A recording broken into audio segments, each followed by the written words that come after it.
పెద్ద మామిడి చెట్టు దగ్గర ప్రారంభమై కొండ శిఖరానికి ముగియటానికి నిర్ణయించారు.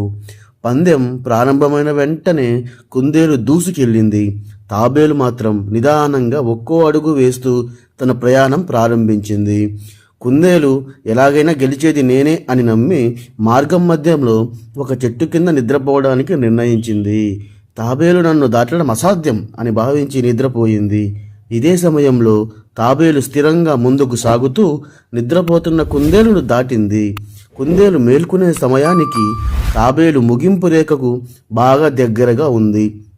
భయంతో కుందేలు పరిగెత్తింది, కానీ అప్పటికే చాలా ఆలస్యం అయిపోయింది. తాబేలు గెలిచింది. అడవి జంతువుల హర్షధ్వానాలు మోగాయి.